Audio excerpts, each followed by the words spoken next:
Hi, um, I'm Derek Rich, and just wanted to do a little bit of an introduce myself, kind of some of the things that I go through, and tell a little bit about myself. I'm from a family of ministers. I'm fifth generation minister. I have traveled and taught and preached, and I like to sing and paint and play the guitar and ponder. I'm a ponderer.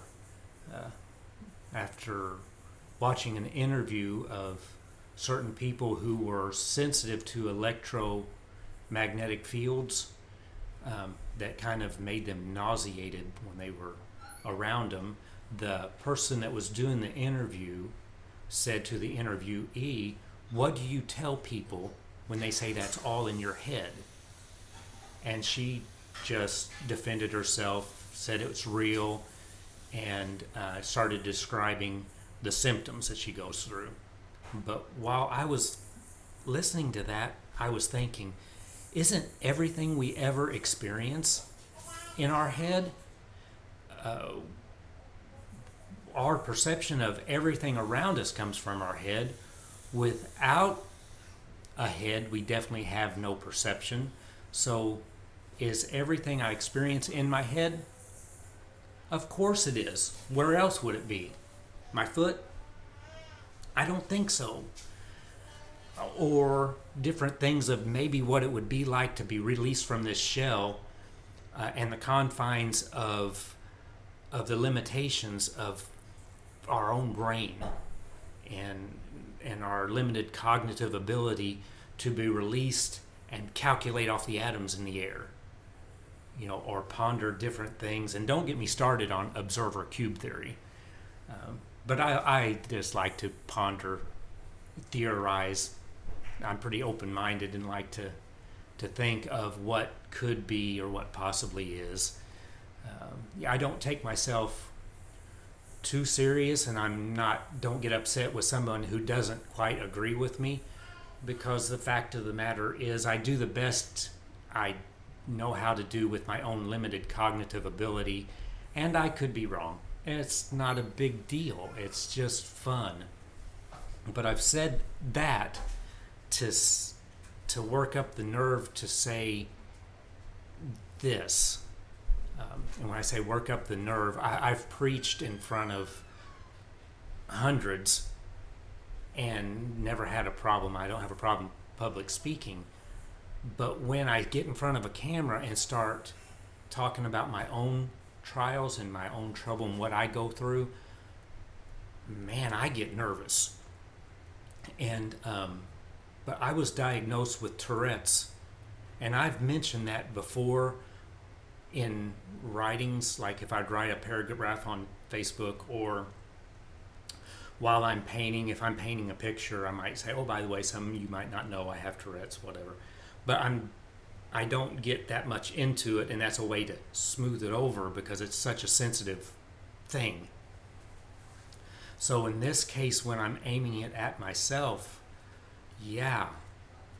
about 3 or 4 years ago, I was diagnosed by a neurologist, but I had symptoms for 15 years or more. I just didn't get diagnosed because I never go to the doctor. I don't, that's my own problem, but I just don't go. And I just met all of the criteria except one, and she said I was just a rare example of symptoms not coming out till later in life.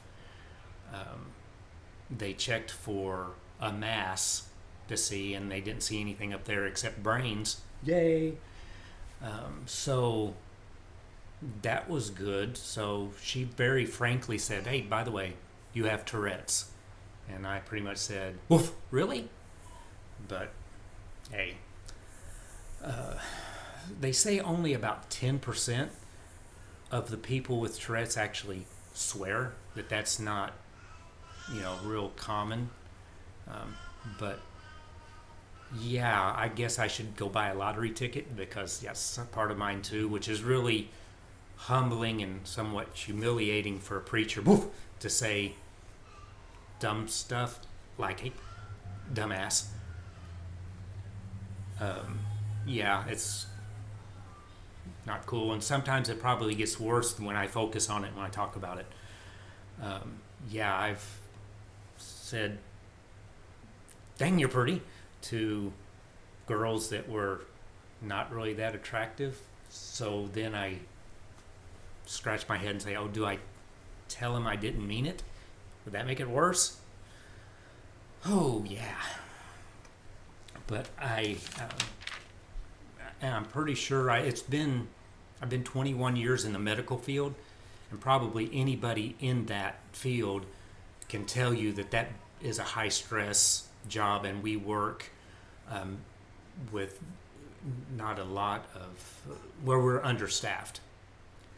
You know, the best way to put it, we do a lot, and I always feel like I'm over my head. And someone with a neurological disorder, that's probably why the symptoms have gotten worse over the last few years.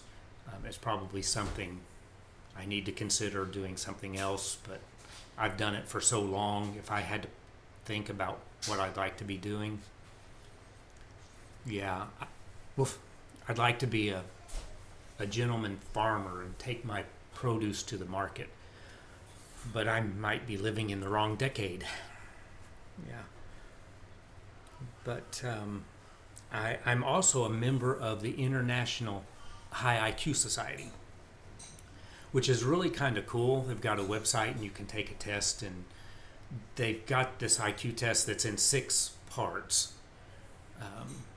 And you know, some of my higher sections of the test was like math. I got like 138, which is not bad because I only took like 1 semester of math in high school just to get by.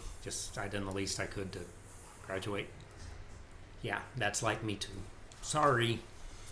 And then cognitive function, where you see, you know, some lines, squiggly lines, this, and what best fits the pattern.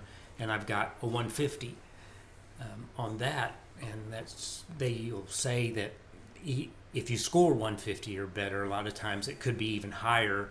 But that particular test there's better tests that could more accurately pinpoint someone's intelligence for that quota. So, and then the 2 for a couple of them for memory, long-term, short-term memory, and that's very average. I don't have some kind of good genius memory at all.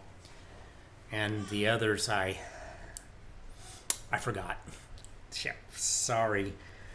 But hey, that's me, and hopefully, you know, it tells you a little bit more about me. I know I didn't probably get into as much detail as I thought I was going to, but it's just something hard to talk about, and I did for maybe it might help somebody there, or maybe it's my own therapy to try to release some of that. But hey, you guys have a great day, and bless you.